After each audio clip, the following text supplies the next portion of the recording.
একবার হযরত ইব্রাহিম আলাইহিস সালাম নামাজে দাঁড়িয়ে আল্লাহ তাআলার গভীর ধ্যানে মগ্ন রয়েছেন।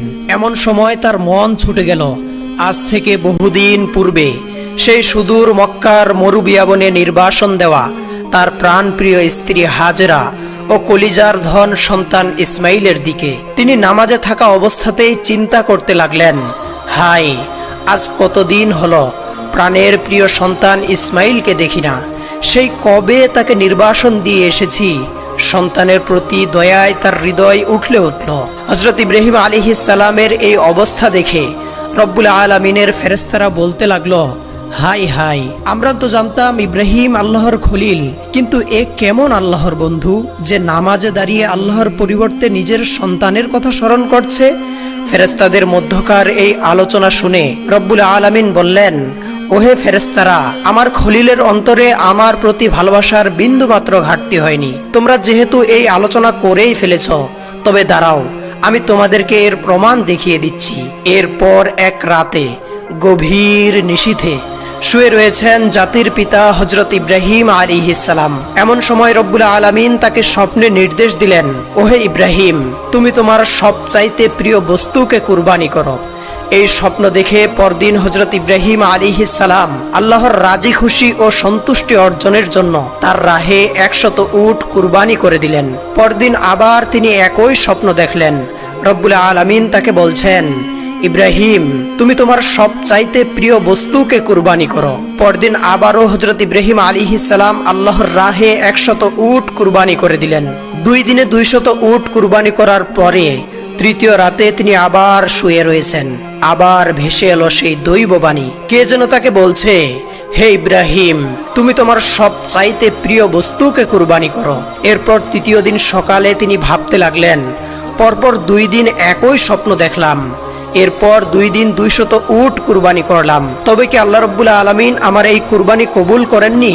আল্লাহ তাআলা তবে আমার কাছ থেকে কি চাচ্ছেন? তবে কি তিনি আমার কাছ থেকে অন্য কিছু চাচ্ছেন? কি সেই বস্তু? গভীরভাবে তিনি স্বপ্নের বাক্যগুলির দিকে ধ্যান করলেন।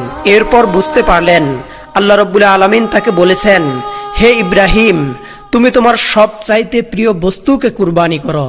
আর এই পৃথিবীতে আমার সবচাইতে প্রিয় বস্তু হলো আমার একমাত্র সন্তান ইসমাইল। তিনি সাথে সাথে বলে উঠলেন, ইন্না সলাতি ওয়া নুসুকি ওয়া মাহইয়ায়া ওয়া মামাতি লিল্লাহি রাব্বিল আলামিন। নিশ্চয় আমার নামাজ, আমার কুরবানি, আমার জীবন, আমার মরণ সবকিছুই বিশ্বজাহানের প্রতিপালক একমাত্র রব্বুল আলামিনের জন্য। আল্লাহ তাআলা যদি ইসমাইলকেই তার রাহে কুরবানি করার নির্দেশ দিয়ে থাকেন, তবে এই নির্দেশ পালনে আমি বিন্দুমাত্র পিছপা হব না। অন্তরে এই ইস্পাত কঠিন সুদৃঢ় সিদ্ধান্ত নিয়ে জাতির পিতা সিরিয়া হতে রওনা করলেন মক্কার সুদূর মরুবিয়াবনের পথে। দীর্ঘ 9টি বছর আগে তাদেরকে তিনি এই স্থানে নির্বাসন দিয়ে এসেছিলেন। আজ দীর্ঘ 9টি বছর পর পিতা হয়ে আবার যখন তিনি সন্তানের কাছে ফিরে যাচ্ছেন, তখন তার অন্তরে রয়েছে, আমি আমার সন্তানটিকে আল্লাহর রাজি খুশি ও সন্তুষ্টির জন্য তার রাহে কুরবানি করব। কি এক কঠিন পরীক্ষা আমাদের জাতির পিতার জন্য, আর তার অন্তরে কি সীমাহীন আল্লাহ ভক্তি না বিদ্যমান। দীর্ঘ পথ পাড়ি দিয়ে তিনি পৌঁছালেন মক্কার আবে জমজমের কাছে, নির্বাসিত স্ত্রী ও পুত্রের নিকটে। পিতা ইব্রাহিম আলাইহিস সালাম ফুটফুটে চেহারার উজ্জ্বল বালক ইসমাইলকে বুকের সাথে জড়িয়ে ধরলেন, তাকে অনেক আদর করলেন এবং চুমুতে চুমুতে ভাসিয়ে দিলেন তার 2 গাল। এরপর দরদ মাখা কণ্ঠে তাকে বললেন, বেটা ইসমাইল, সুন্দর করে গোসল করে উত্তম পোশাক পরে সেজে নাও, আমি তোমাকে একটি জায়গায় দাওয়াত খেতে নিয়ে যাব। দীর্ঘদিন পর পিতার সঙ্গে সাক্ষাৎ, এরপরে তার সঙ্গে দাওয়াত খেতে যাওয়ার প্রস্তাব। কিশোর ইসমাইলের মন যেন আনন্দে নেচে উঠল। তিনি তার আম্মি হযরত হাজেরার কাছে গিয়ে বললেন, আম্মি, জলদি আমাকে গোসল করে সাজিয়ে দাও, আব্বাজান আমাকে নিয়ে একটি স্থানে দাওয়াত খেতে যাবেন, আমার যে আর তর সইছে না। বিবি হাজেরা হযরত ইসমাইল আলাইহিস সালামের মুখ থেকে এই কথা শ্রবণ করে ইব্রাহিম আলাইহিস সালামের কাছে গিয়ে বললেন, ওহে প্রাণের স্বামী, আমি শুনলাম আপনি নাকি ইসমাইলকে নিয়ে দাওয়াতে যাবেন। ইব্রাহিম আলাইহিস সালাম বললেন, ওগো হাজেরা, তুমি ঠিকই শুনেছ, ইসমাইলকে উত্তম রূপে গোসল করিয়ে সুন্দর পোশাকে সাজিয়ে দাও, আমি তাকে নিয়ে এক স্থানে দাওয়াত খেতে যাব। এরপর বিবি হাজেরা প্রিয় পুত্রকে সুন্দর করে গোসল করিয়ে উত্তম পোশাকে মনের মতো করে সজ্জিত করলেন, তার চুল আঁচড়ে দিলেন, মাথায় তেল লাগিয়ে দিলেন।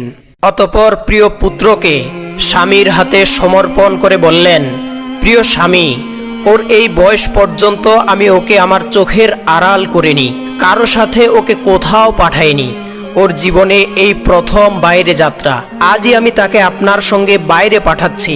আপনি ওকে আপনার কাছে ও চোখে চোখে রাখবেন।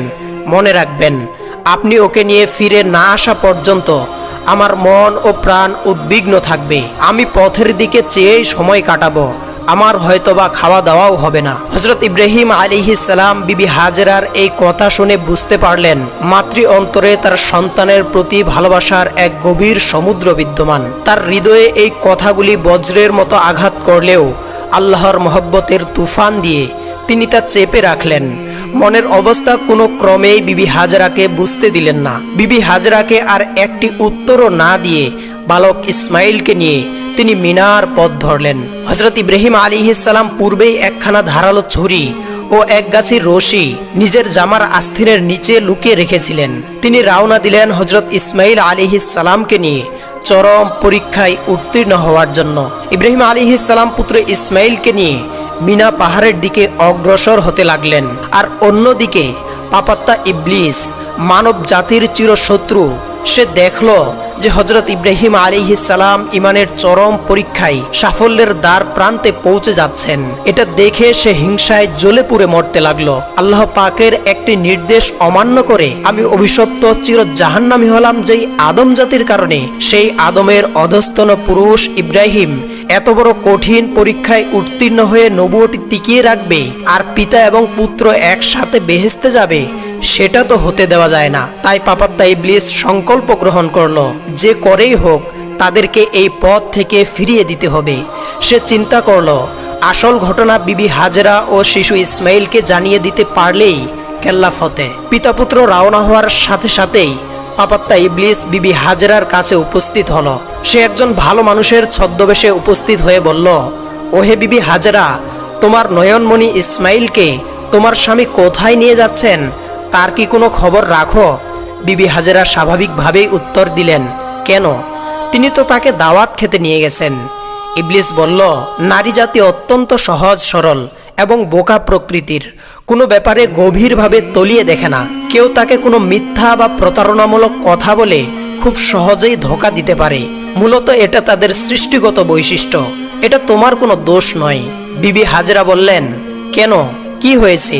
যা বলতে চান স্পষ্টভাবে খুলে বলুন তো।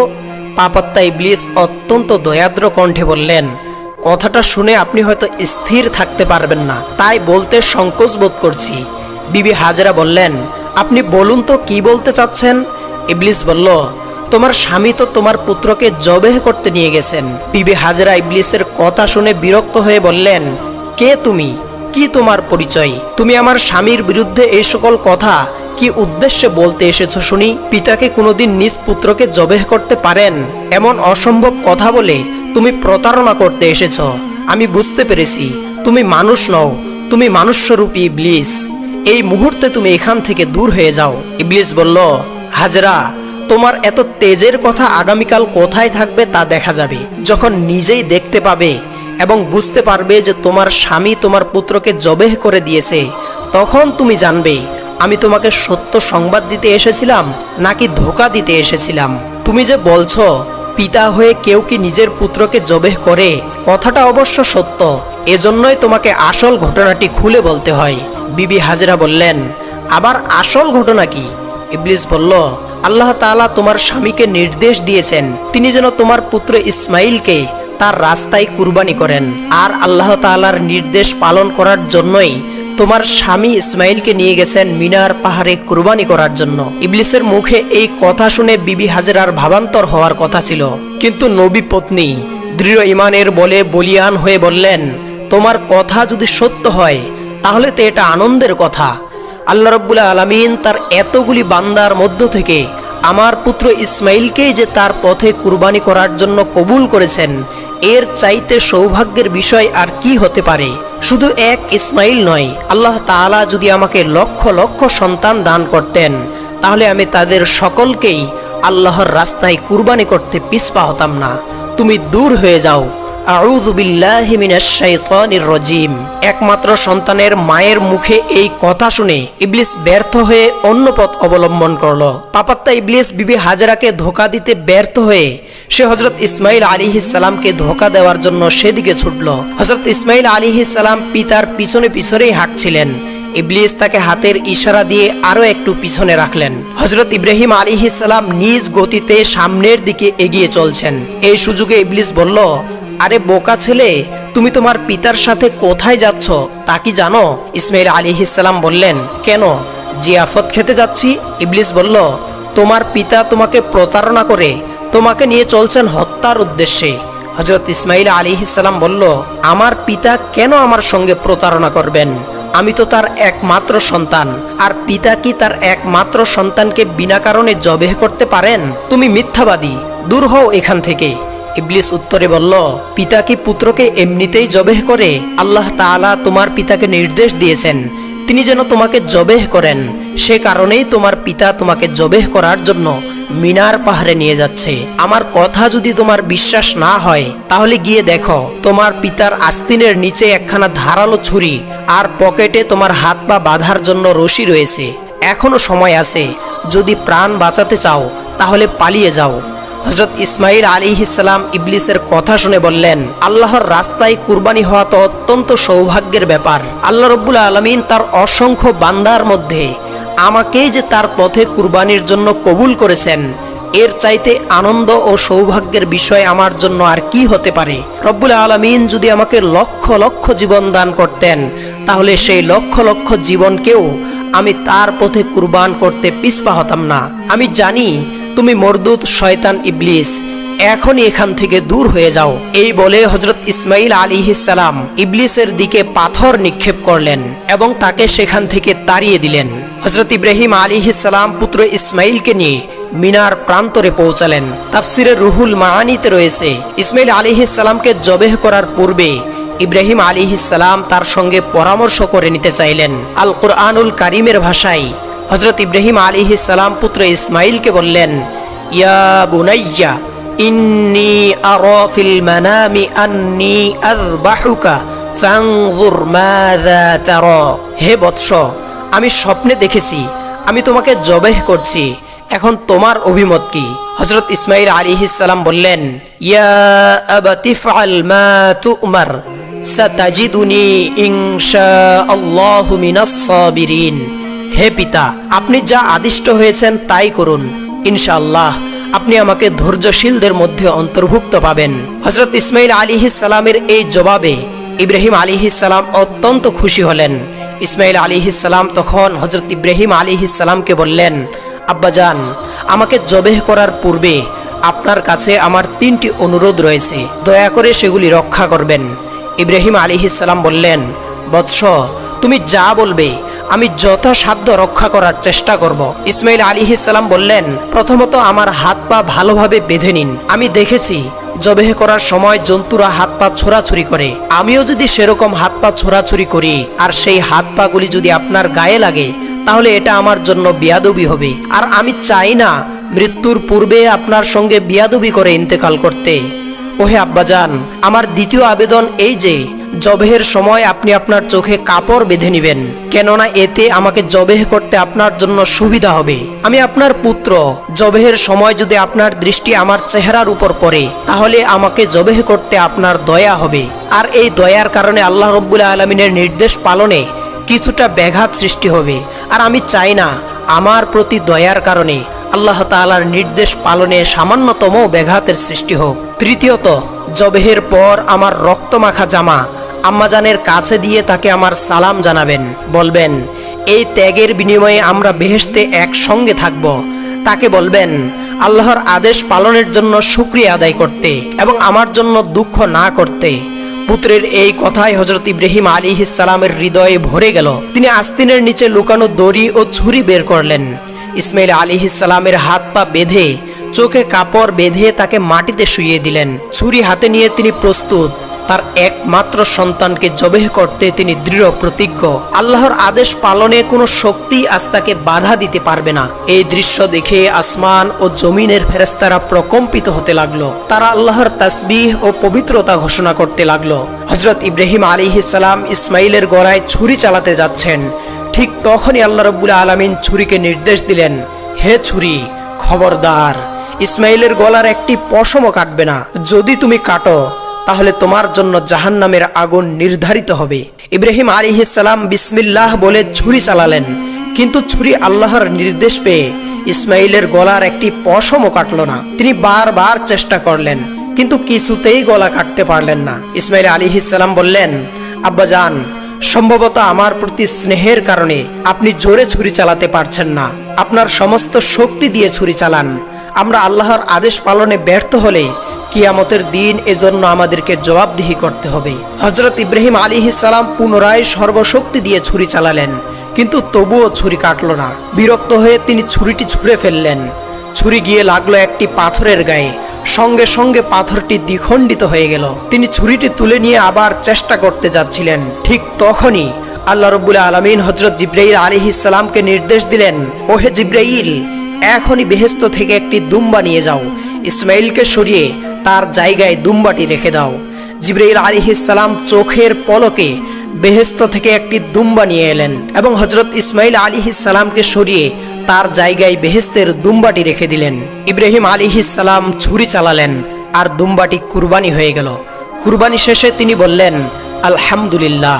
হযরত ইব্রাহিম আলাইহিস সালাম মনে করেছিলেন তার ছুরির নিচে তার পুত্র ইসমাইল জবেহ হয়ে গেছে, কিন্তু চোখ খুলে তিনি দেখলেন, এ কি অবাক কাণ্ড! ইসমাইল তো তার পাশে দাঁড়িয়ে রয়েছে, কুরবানি তো হয়েছে একটি বেহেশতি দুম্বা।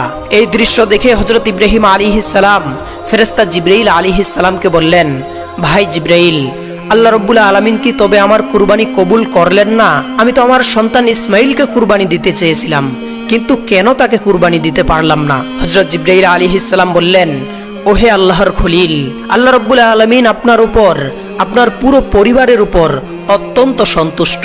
আপনারা আল্লাহ রাব্বুল আলামিনের রাজি খুশি ও সন্তুষ্টির জন্য যেই ধৈর্য এবং মহব্বতের পরাকাষ্ঠা দেখিয়েছেন, এটা বিশ্ববাসীর জন্য নজির হয়ে থাকবে।